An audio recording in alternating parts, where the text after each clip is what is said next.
교수님 반갑습니다. 네, 안녕하십니까? 바쁘신데 시간 내주셔서 감사드리고요. 네, 제가 감사하죠. 최근에 책이 나왔는데 이제 거의 한 달 정도 좀 더 지났죠. 네. 책 제목이 평양 밖 북조선이었습니다.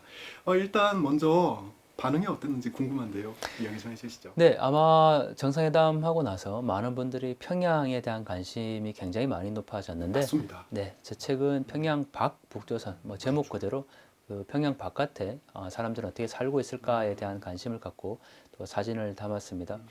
사진 900장의 사진이다 보니까 개인적으로는 굉장히 제작비도 많이 들어갔는데 아무래도 많은 분들이 아직까지는 그 평양에 대한 관심도는 굉장히 높지만 그 평양 바깥에까지 이렇게 관심을 두지는 좀 않는 것 같아요. 그러다 보니까 생각보다 그렇게 많은 책이 팔리거나 지금 그런 건 아니고요. 네, 그래도 꾸준하게 사람들이 그 평양 밖 메시지라는 그런 부분들에 관심을 지금 두고 있습니다. 책도 많이 팔려야 제작비가 빠질 텐데. 그렇죠. 네, 맞습니다. 알겠습니다. 교수님, 지난주에 책이 한 권 더 나왔습니다. 네. 그 책도 짧게 소개를 좀 해주시죠. 네, 그 책은 김정은의 음악 정치라는 네. 제목이었고 부제는 모란봉악단 김정은을 말하다라는 부제입니다. 제가 2년 전에 그 모란봉악단 김정은을 말하다라는 제목으로 모란봉악단 공연을 분석한 적이 있었는데요. 이번 책은 2017년 12월까지, 그러니까 아마 가장 최근까지 그 모란봉악단의 공연 전 공연을 다 분석을 해서 정말 이 모란봉악단을 보면 김정은이 어떤 정책을 펼치고 있고 또 어떤 생각을 하고 있을까 이렇게 이제 보여지더라고요. 그래서 저한테는 굉장히 관심 있고 또 재밌게 북한을 볼 수 있는 또 하나의 그 렌즈가 되었던 것 같고요. 무엇보다 개인적인 생각이지만 김정은의 친솔악단이라고 네. 당의 친솔악단이라고 얘기를 하기 때문에 정말 가장 큰 어떤 행사 이벤트 그런 거 있을 때마다 항상 모란봉악단은 공연을 했기 때문에 국내에도 또 올 가능성도 있을 것 같고 또 그 모란봉악단을 통해서 그 북한은 음악 정치라고 표현하지 않습니까? 그렇습니다. 아무래도 그 음악 폭탄을 터뜨릴 것이다. 이렇게 이제 제가 표현을 했는데, 그 또 모란봉악단을 보면 김정은의 생각을 또 읽을 수 있다라는 점에서 우리가 북한을 보는 또 하나의 그 키워드라 할 수 있을 것 같습니다. 알겠습니다. 원래 저희가 하고자 했던 음, 평양 밖 북조선에 대한 질문들 몇 가지 더 네네. 드리겠습니다. 이 책은 지난 6월부터 8월, 올 여름 진짜 무더웠었잖아요. 네. 6월부터 8월 정말 더울 때였었는데 그때 북중 접경 지역을 직접 돌아다니면서 찍었습니다. 사진 그 중에서 999장을 골라서 책에 실으셨는데요. 더운 날씨만 문제였을 것 같지는 않습니다. 몰래 사진을 네. 찍어야 했을 그런 일도 많았을 것 같고요. 매우 힘든 작업이 아니었을까 추측이 됩니다. 어땠습니까? 지금 돌아보면 사실 굉장히 부끄러운 책입니다. 왜냐하면 왜요?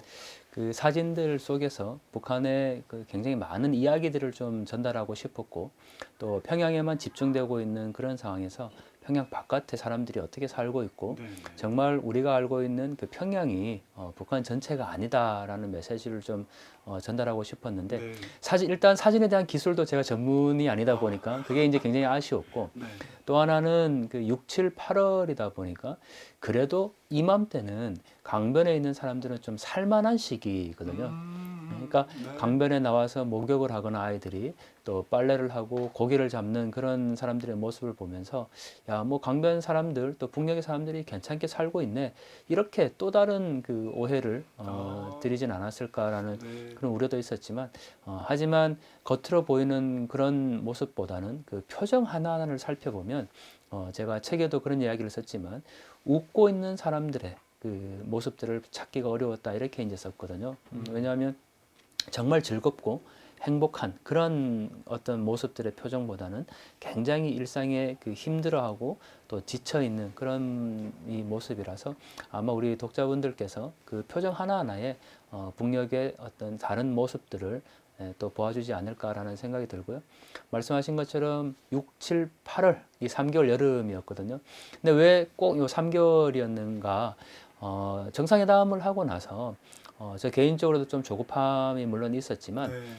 너무 평양에만 집중되는 그런 모습. 그러니까 북한이 마치 평양이 북한과 같고 그 평양을 보여주는 화려한 몇 개의 건물들 또 그 이 일반 주민들이 갈 수 없는 볼 수 없는 그런 곳들이 마치 우리가 그동안 몰랐던 북한인 양 그렇게 전부인들. 네, 전부인 듯 보여지는 것이 너무 마음이 좀 아팠습니다. 그래서 어떻게 하면 이것을 좀 아닌 걸 아니라고 말할 수 있을까라고 생각에 6, 7, 8, 3개월 동안 그렇게 북중 지역을 달려갔고 어떻게 보면 2018년 여름에 그들이 살아가는 이야기 뭐 이렇게도 생각할 수 있는데 왜냐하면 제가 이제 그 겨울에도 또 가겠다라고 책에도 그렇게 썼고 네. 뭐 끝나지 않은 이 길을 걸어갈 것이다라고 썼는데 실제로 그 6, 7, 8월 다녀오고 나서 9월 또 10월 이 2개월 동안 거의 뭐 서너 번 이상을 또 다녀왔거든요.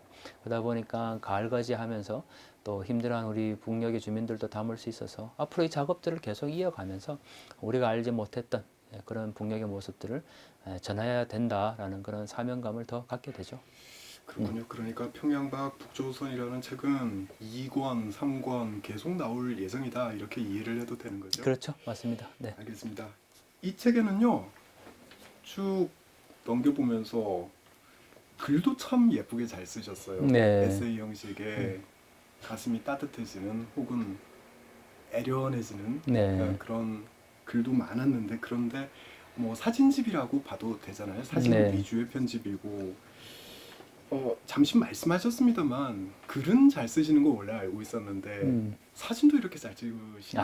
아니요. 그런 생각을 네. 했었거든요. 네네네. 원래 사진 찍는 게 취미셨나요? 아닙니다. 전혀 뭐 과찬이시고. 음, 근데 저는 그 책을 편집하면서 사진을 찍으러 갔을 때 눈에 보이는 그대로를 전하고 싶었다. 네. 이렇게 편집 방향을 잡았거든요. 네. 그러니까 뭐 북한이 잘 살고 있다라고 포장하고 싶지도 않았고 그렇다고 과거의 꽃제비처럼 정말 굶주린 그런 북한을 의도적으로 보여주고자 함도 아니었거든요. 그러니까 통일하는 마음을 갖고 또 북한의 사람들 결국 우리 조국의 반쪽 사람들이잖아요. 네. 그러니까 그들이 살고 있는 그 모습들을 마음의 이 눈으로, 뭐 마음의 뷰파인더로 이렇게 본다라는 걸로 그 카메라 렌즈를 네. 잡았을 때 정말 저한테는 다른 그런 풍경들이 안겨왔고 제가 북중 접경 지역을 이렇게 다니시는 분들을 모시고 직접 가서 현장에서 가이드도 하고 하거든요. 그런데 항상 가면 그 통일과 북녘의 사람들이라는 렌즈를 하나 다시 끼고 우리가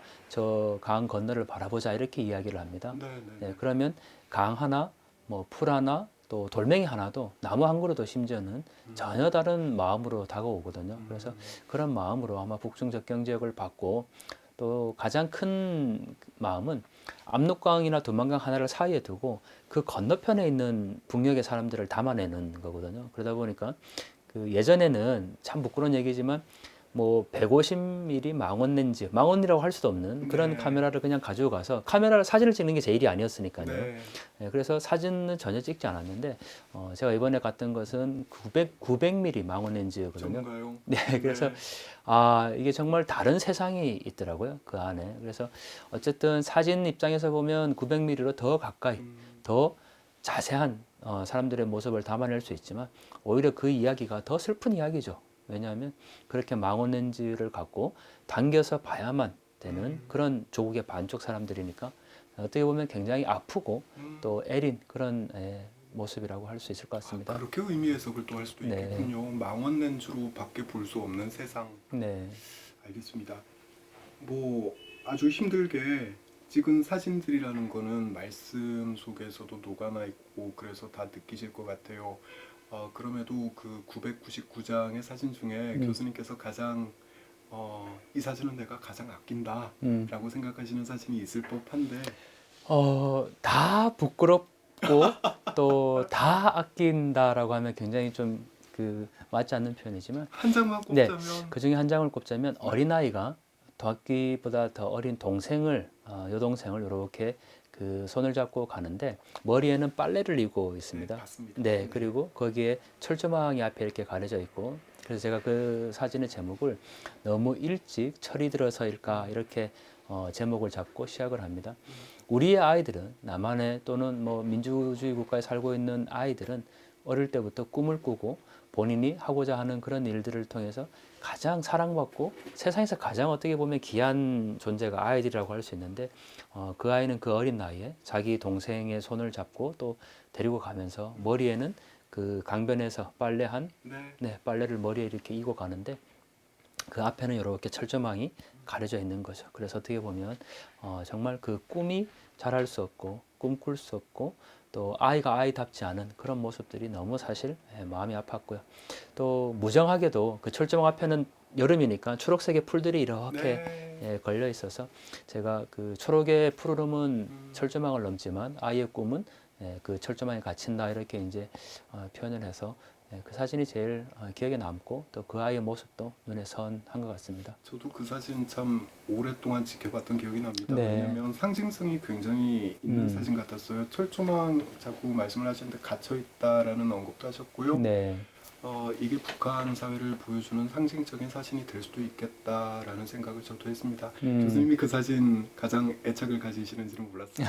네, 그러셨군요. 네. 아마 이제 제가 드리고자 하는 질문이 가장 핵심적인 내용이 되지 싶은데요. 짧게 언급하셨습니다만은 이 책을 읽어본 사람들은 다 이해를 할 것이지만 교수님의 입을 통해서 다시 한번 들어보고 싶은 내용이 있습니다.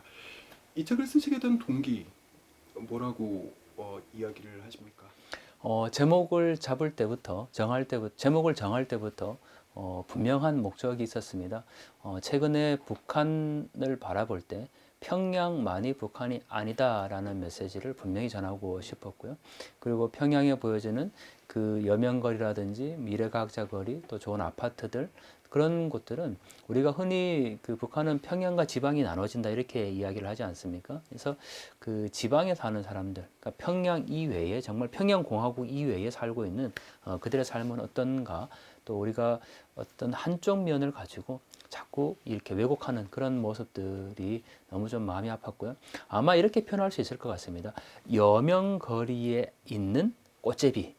음, 네, 저는 어떻게 보면 여명거리와 꽃제비 사이에서 이런 표현이 가능할 것 같거든요. 그러니까 여명거리는 너무 잘 꾸며진 평양의 모습이고 꽃제비는 정말 북한이 어려웠을 때 뭐 30만 명 이상의 사람들이 아수로 굶어 죽을 때 나왔던 대표적인 상징이 바로 꽃제비지 않습니까? 네.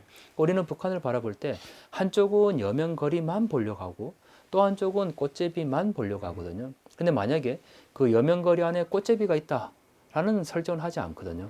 그래서 우리가 정말 왜곡된 북한이 아니고 지금 있는 그대로 그리고 더더욱 평양만이 그게 북한의 전부가 아니다라는 메시지를 꼭 전하고 싶습니다. 알겠습니다. 그러니까 균형 잡힌 시각으로 북한을 봐야 한다. 평양도 존재하지만 접경 지역의 북한 사람들의 사는 모습도 있으니 이 양쪽을 골고루 봐야 균형 잡힌 시각으로 북한을 이해할 수 있다라는 말씀을 하시는 거죠. 네, 또 더군다나 더욱 중요한 건 어느덧 우리가 그 정상회담을 하고 나서 그 북한의 독재자는 변하지 않는 사실이거든요. 왜냐하면 김정은이 변했다 안 변했다는 우리 사회에서 굉장히 많은 논쟁이 있잖아요. 그러나 우리가 이야기하는 그러니까 북한은 아직까지 여전히 핵을 포기하지 않았고 더군다나 인권의 상황이 개선되지 않았거든요.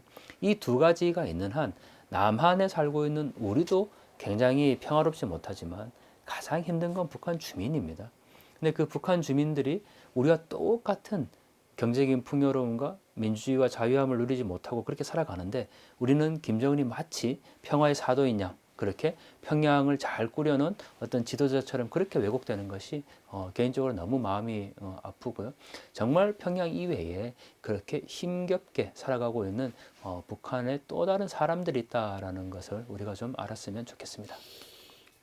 충분히 취지를 공감합니다. 그러니까 교수님께서 보수적인 시각으로 북한을 들여다보기 때문에 이 말씀을 하시는 게 아니고 균형 잡힌 시선으로 북한을 바라봐야 된다라는 말씀을 이렇게 둘러서 하시는 거잖아요. 네네. 알겠습니다. 자, 요즘에도 접경 지역 다니시죠? 지난주 아니다. 어제 다녀오셨다고 네, 어제 하셨죠? 귀국했고요. 네, 역시 끝에서 끝까지 단둥에서 출발해서 연길에 이르는 곳까지 가게 됐고, 뭐 9월, 10월 달에 계속 이제 다녀오다 보니까 지금은 가을 거지 않은 북녘의 주민들도 만날 수 있었고, 또 추석날 아침에도 제가 거기에 있었거든요. 그래서 실제로 이제 성묘를 가는 네. 북녘의 주민들도 또 카메라에 담을 수 있었는데, 그 이야기들과 또 올 겨울에 또 담게 될 북녘 주민들의 모습들을 담아서 또 2편, 3편 계속 진행해 갈 생각입니다. 알겠습니다. 혹시 뭐 사진집 말고도 접경 지역에서 추진하고 있는 뭐 연구 보고서라든지 그런 게 있으면 그것도 소개를 좀 해주시죠. 네, 제가 접경에 관심을 갖게 된 이유는 사실 북한을 연구하는 학자가 뭐 평양이나 북한을 가서 그들과 만나면 제일 좋지만 그렇지 못하기 때문에 접경이라도 가서 북한의 사람들을 만나면서 이렇게 접경을 자주 가게 된 거거든요. 근데 거기에는 실제로 그 탈북을 해서 고향에 돌아가지 못하는 조선의 여성들이라고 표현하는데 그 탈북 여성들이 거기에 네. 존재하고 있고 또 다른 접경이 바로 러시아 접경입니다. 네. 러시아의 블라디보스톡이나 이쪽 그 지방에 가면 파견된 북한의 노동자들이 있거든요. 네. 그러니까 중국은 여성들이 있고 또 러시아 쪽에는 남성들이 있어서 그들과 만나서 또 조사도 하고 그들의 실태도 파악하는 것이 제 주된 연구 과제 중에 하나이고요. 그러다 보니까 자주 갔고 또 자주 보게 되고 그것들을 제가 혼자 느끼고 혼자 보는 것보다는 함께 나눠야겠다라는 생각에서 그렇게 진행을 하고 있습니다. 알겠습니다. 오늘 귀한 시간 내주셔서 너무 감사드리고요. 그리고 지금 그 가장 최근에 나온 책이 이거예요. 김정은의 음악 정치라는 책인데 이 책이 좀 잘 팔려서 네. 먼저 내신 평양박 북조선 책에서 손해를 본 게 좀 만회가 되기를. 네. 네. 손해도 그렇지만 이 책이 잘 팔리면 그 다음 책을 또 낼 수 있으니까 그럼요. 네네 그렇게 가면 좋겠습니다. 네. 대박 나길 바랍니다. 네, 고맙습니다. 다음에 또 뵙겠습니다. 네, 고맙습니다.